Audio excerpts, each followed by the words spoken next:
चीनी यात्री वेनसांग की यात्रा वृतांत प्राचीन भारत के इतिहास, धर्म और संस्कृति को जानने समझने का प्रामाणिक स्रोत है। आइए देखते हैं चीनी यात्री के दुर्लभ यात्रा वृतांत पर आधारित ये रिपोर्ट। वेनसांग 12 वर्ष की उम्र में श्रामनेर हुए, 20 वर्ष की उम्र में बौद्ध भिक्षु बन गए। बुद्ध की धरती चीन वासियों के लिए ज्ञान की धरती थी। बुद्ध के धर्म दर्शन को जानने के लिए ह्वेनसांग 7वीं सदी में भारत की यात्रा पर निकल पड़े। चीन से कजाकिस्तान, उज्बेकिस्तान, तजिकिस्तान, अफगानिस्तान और पाकिस्तान होते हुए भारत सहित नेपाल और बांग्लादेश की उनकी यात्रा दिल दहला देने वाली थी। इनमें चीन से लगे प्राचीन सिल्क रूट पर सेंट्रल एशिया, ग्रीक और पर्शियन साम्राज्य के 34 साम्राज्यों की सीमाओं को पार कर भारत पहुंचना ह्वेनसांग के उपक्रम में शामिल था। 16,000 किलोमीटर से भी अधिक और 17 वर्षों तक लगातार यात्रा में कठिन मरुस्थल सहित जान जोखिम में डालने वाली पहाड़ियां, गलियारों और मौसम की मार सहते हुए भारत पहुंचना ह्वेनसांग की अद्भुत दिलेरी की कहानी है। नालंदा स्थित ह्वेनसांग के स्मृति भवन में आने वाले पर्यटक भी मानते हैं कि भारत के बारे में प्रामाणिक जानकारियां ह्वेनसांग की पांडुलिपियों से ही उपलब्ध होती हैं।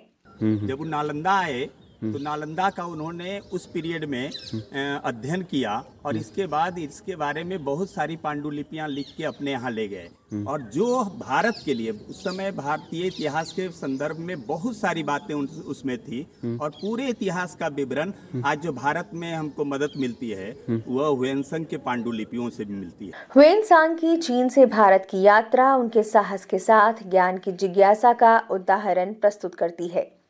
उसी तरह भारत से चीन लौटना भी उनके लिए कठिन और जान जोखिम में डालने वाला था। कहते हैं कि ह्वेनसांग बुद्ध के धर्म दर्शन पर आधारित पाली और संस्कृत की 600 से अधिक किताबें अपने साथ ले गए। उन किताबों को ले जाने के दौरान उन्हें अनगिनत कठिनाइयों का सामना करना पड़ा। पर्यटक भी भारतीय संस्कृति को सुदूरवर्ती देशों में ले जाने का श्रेय ह्वेनसांग को देते हैं। यहाँ आके मैंने अपने खुद से देखा तो बहुत अच्छा लगा मुझे। कैसे किसी को इतना इंटरेस्ट हो सकता है, वो उन्होंने आए यहाँ पढ़े, इसके बारे में सीखा, उसके बाद इसे ट्रांसलेट किया अपने लैंग्वेज में और अपने कंट्री ले गए, वहाँ इसे बताए अपने लोगों को। तो काफ़ी अच्छा लगता है कि अपने देश की संस्कृति, अपने देश का इतिहास बाहर के लोग भी काफ़ी अच्छे से जान रहे हैं, समझ रहे हैं। चीन लौटकर ह्वेनसांग ने अपने साथ ले गए बुद्ध के धर्म दर्शन की किताबों को 19 वर्षों तक अथक परिश्रम कर चीनी भाषा में अनुवाद किया। चीनी भाषा में अनुदित पुस्तकों का संग्रह ह्वेनसांग स्मृति भवन में संरक्षित है। पर्यटक भी मानते हैं कि उनकी अनुदित साहित्य इतिहास को जानने का महत्वपूर्ण संदर्भ ग्रंथ है।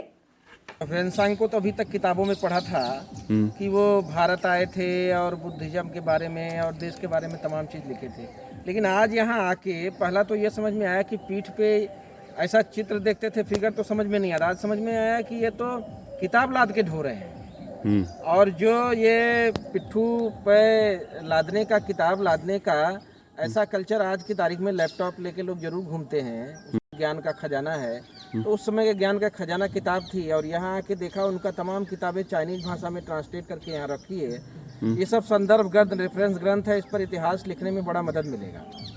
भारत चीन मैत्री सिद्धांत पर तत्कालीन प्रधानमंत्री जवाहरलाल नेहरू और चीनी प्रधानमंत्री चाउ एन लाई के संयुक्त प्रयासों से नालंदा स्थित ह्वेनसांग स्मृति भवन का शिलान्यास 1957 में हुआ।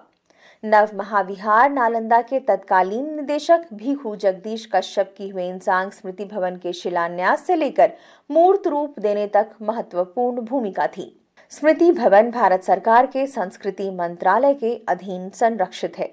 यहाँ आने वाले पर्यटक ह्वेनसांग के योगदानों को भारत के सांस्कृतिक दूत के रूप में नमन करते हैं। उन्होंने जो लिखा उसके आधार पर भारतीय संस्कृति की, खासकर बौद्ध संस्कृति के बारे में अद्भुत जानकारी मिलती है। हम सब जानते हैं कि इन्हीं की पांडुलिपियों के आधार पर नालंदा की खुदाई हुई थी और तब हमें विश्वविद्यालय का पता चला था। पूरी दुनिया को आज जो कोई भारत की संस्कृति के बारे में जानता है, इन 2-3 चीनी यात्रियों के बारे में हम सब उनको बिल्कुल, उनके प्रति हम सबको नतमस्तक होना चाहिए कि इन्होंने हमें इस स्थिति में पहुंचाया कि हम सब इतने गौरवान्वित हो सके अपनी भारतीय संस्कृति को लेकर। ह्वेनसांग की यात्रा वृत्तांत से ही भारत के लोगों को पता चला कि संस्कृत व्याकरण के जनक और अष्टाध्यायी के लेखक पाणिनि का जन्म पाकिस्तान के गंधार प्रांत के सलातुरा गांव में हुआ था।